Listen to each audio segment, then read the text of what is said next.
Assalamualaikum warahmatullahi wabarakatuh. Pada pertemuan kali ini akan kita bahas tentang translasi atau pergeseran. Contoh translasi dalam kehidupan sehari-hari adalah permainan catur. Pernahkah kalian melihat permainan catur? Bagaimana cara memainkannya? Tentunya dengan menggeser anak-anak caturnya dengan aturan tertentu ya.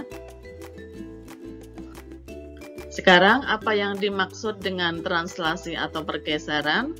Translasi atau pergeseran adalah transformasi yang memindahkan setiap titik pada suatu bidang dengan jarak dan arah yang sama.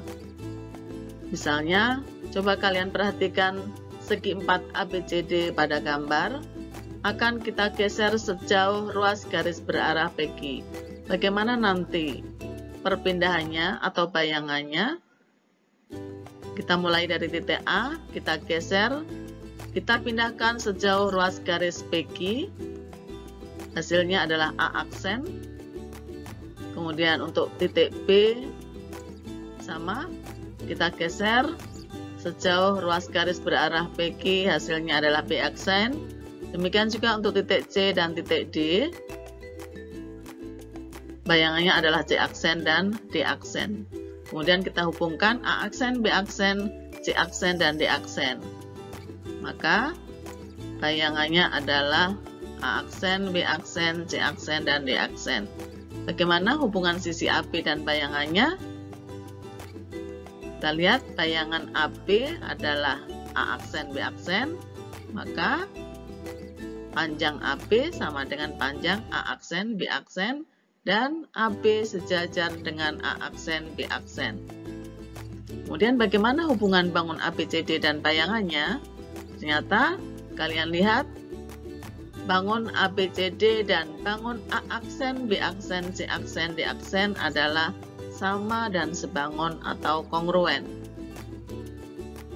Selanjutnya, translasi dapat dinyatakan dengan pasangan bilangan A, B dengan A sebagai komponen mendatar dan B sebagai komponen tegak, di mana A positif jika arahnya ke kanan dan negatif jika arahnya ke kiri. Sedangkan B positif jika arahnya ke atas dan negatif jika arahnya ke bawah. Perhatikan contoh berikut ini. Ruas garis berarah AB mewakili translasi 4 negatif 6. Itu artinya nanti titik A akan ditranslasikan dengan langkah 4 satuan ke kanan dilanjutkan dengan 6 satuan ke bawah. Jadi itulah gambar dari ruas garis berarah AB. Demikian juga untuk ruas garis berarah CD, jika mewakili translasi negatif 3, 5, artinya translasi tersebut memindahkan titik C 3 satuan ke kiri, dilanjutkan dengan 5 satuan ke atas. Jadi itulah gambar ruas garis berarah CD. Kita lanjutkan translasi pada bidang koordinat. Bayangan titik A, X, Y pada translasi A, B adalah A aksen dengan koordinat X ditambah A, Y ditambah B. Perhatikan contohnya. Nomor 1, tentukan bayangan titik P 2,1 pada translasi negatif 4, 3. Kalian perhatikan caranya. Jadi P 2,1 dengan translasi negatif 4, 3, maka akan diperoleh bayangan P aksen 2 ditambah negatif 4, 1 ditambah 3. Hasilnya adalah P aksen negatif 2,4. Soal yang kedua, pada translasi A negatif 10, titik R 3A,2B dipetakan atau dipindahkan ke titik R aksen 12,3B dikurangi 5. Tentukan nilai A dan B. Kita coba selesaikan.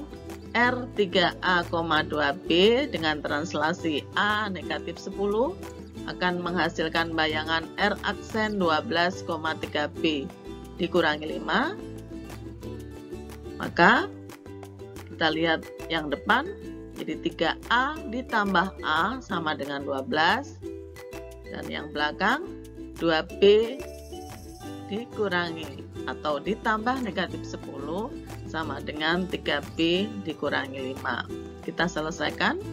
3A ditambah 1A itu 4A sama dengan 12, maka A sama dengan 12 dibagi 4, hasilnya adalah 3. Kemudian yang kedua, kita kelompokkan bilangan dengan bilangan, kemudian yang mengandung variabel B dengan yang mengandung variabel B. Jadi negatif 10 ditambah 5, karena negatif 5 berpindah ruas menjadi positif 5, sama dengan 3B dikurangi 2B. Karena positif 2B berpindah ruas menjadi negatif 2B. Kita selesaikan. Negatif 10 ditambah 5 adalah negatif 5, 3B dikurangi 2B adalah 1B atau B. Contoh yang ketiga, titik-titik sudut segitiga ABC dengan A negatif 2,4, B negatif 4, negatif 2, dan C 2,1. Gambarlah segitiga ABC dan bayangannya pada translasi 5 negatif 2. Kemudian tentukan koordinat titik sudut A aksen, B aksen, dan C aksen. Kita gambarkan terlebih dahulu segitiga ABC dengan koordinat titik A negatif 2,4, titik B negatif 4, negatif 2, dan C 2,1. Kita hubungkan segitiga ABC. Kita lakukan mulai dari titik A dengan translasi 5 negatif 2. Artinya titik A kita pindahkan atau kita geser 5 ke kanan dan dilanjutkan 2 ke bawah. Maka menghasilkan bayangan A aksen 3,2. Untuk titik B kita geser 5 ke kanan dan 2 ke bawah, maka B aksen 1, negatif 4. Demikian juga untuk titik C, kita pindahkan, kita geser ke arah 5 ke kanan, dilanjutkan 2 ke bawah, kita peroleh C aksen 7, negatif 1. Kemudian kita hubungkan A aksen, B aksen, dan C aksen, maka itulah bayangan dari segitiga ABC. Kemudian bagaimana hitungannya? Untuk masing-masing titik sudut dari segitiga ABC. Yang pertama untuk titik A, negatif 2,4 dengan translasi 5 negatif 2, maka kita peroleh A aksen negatif 2 ditambah 5,4 ditambah negatif 2. Hasilnya adalah A aksen 3,2. Untuk titik B, negatif 4, negatif 2 dengan translasi 5 negatif 2, maka B aksen adalah negatif 4 ditambah 5, negatif 2 ditambah negatif 2. Hasilnya adalah B aksen 1, negatif 4. Demikian juga untuk titik C 2,1 dengan translasi 5 negatif 2, maka C aksen adalah 2 ditambah 5, 1 ditambah negatif 2. Hasilnya adalah C aksen 7, negatif 1. Kita lanjutkan dua translasi berurutan. Dua translasi berurutan A, B, dan CD, maka jika kita gabungkan akan menjadi A ditambah C, B ditambah D. Perhatikan contoh. Nomor 1, tentukan nilai A, B, X, Y pada translasi berikut ini. Kita selesaikan untuk yang A. Perhatikan bagian yang atas, translasinya A ditambah negatif 4 sama dengan 5. Maka kita dapatkan A, 5 ditambah 4, karena negatif 4 berpindah menjadi positif, jadi A sama dengan 9. Sekarang untuk yang bawah, 10 ditambah 4B sama dengan negatif 6. Maka 4B sama dengan negatif 6 dikurangi 10. Karena 10 positif, maka berpindah menjadi negatif 10. kita peroleh 4B sama dengan negatif 16, maka B sama dengan negatif 16 dibagi 4 sama dengan negatif 4. Sekarang untuk yang B dengan cara yang sama, bagian yang atas 3X ditambah X sama dengan negatif 8, 3X tambah X adalah 4X sama dengan negatif 8, maka X-nya adalah negatif 8 dibagi 4, hasilnya adalah negatif 2. Kemudian yang bawah 4Y ditambah negatif 6 sama dengan 3Y. 3Y kita pindahkan, kemudian negatif 6 kita pindahkan menjadi 4Y dikurangi 3Y sama dengan 6, Y sama dengan 6.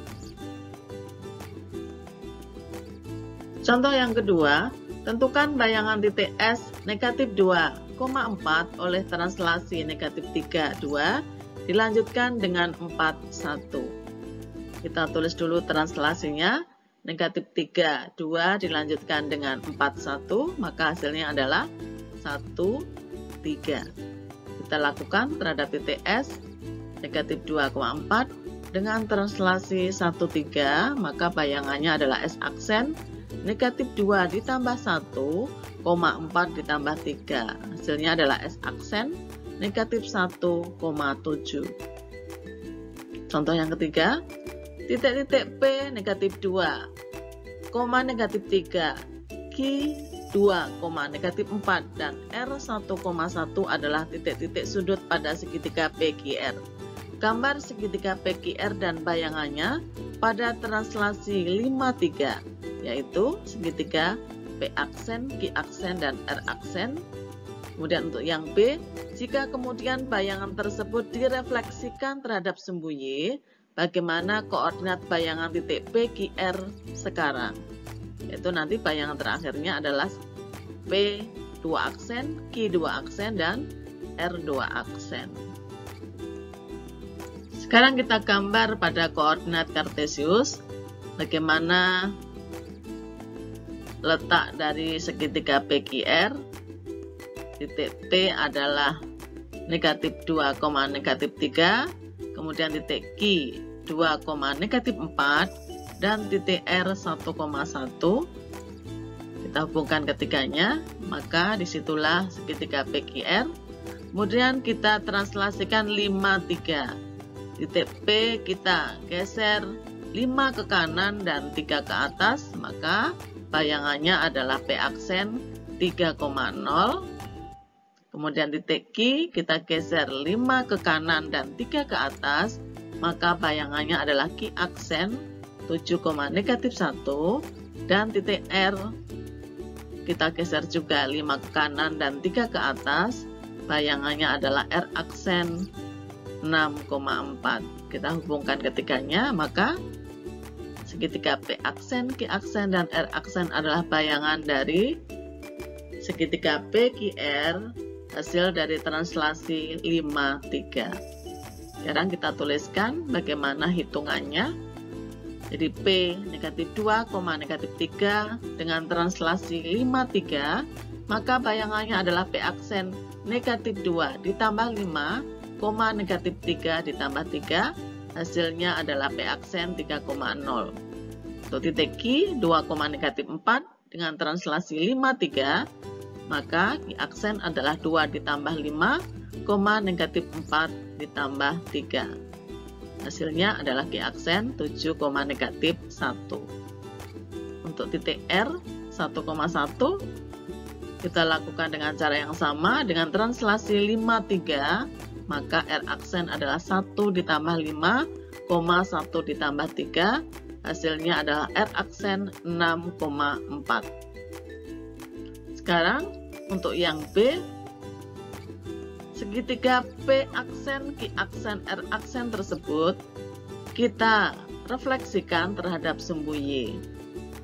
Kita mulai dari titik P aksen, kita buat garis tegak lurus sumbu Y yang melalui titik P aksen, maka hasilnya adalah P2 aksen negatif 3,0. Kemudian untuk Q aksen, kita buat garis tegak lurus sumbu Y dan melalui Q aksen, kita ukur jaraknya sama, hasilnya adalah Q2 aksen, negatif 7, negatif 1. Untuk titik R sama, kita buat garis tegak lurus sumbu Y, jaraknya sama, maka kita dapatkan R2 aksen adalah negatif 6,4. Kita hubungkan ketiganya, maka disitulah posisi terakhir segitiga P2 aksen, Q2 aksen, dan R2 aksen. Sekarang bagaimana hitungannya? Kita tahu rumus dari refleksi terhadap sumbu Y adalah jika A, X, Y direfleksikan atau dicerminkan terhadap sumbu Y, maka bayangannya adalah negatif X, Y. Jadi untuk titik P aksen 3,0, jika dicerminkan terhadap sumbu Y, maka bayangannya adalah negatif 3,0. Kemudian titik Q 7, negatif 1 dicerminkan terhadap sumbu Y, bayangannya adalah negatif 7, negatif 1. Dan titik R 6,4 jika dicerminkan terhadap sumbu Y, bayangannya adalah negatif 6,4. Demikian materi kita pada pertemuan kali ini, mudah-mudahan bermanfaat. Wassalamualaikum warahmatullahi wabarakatuh.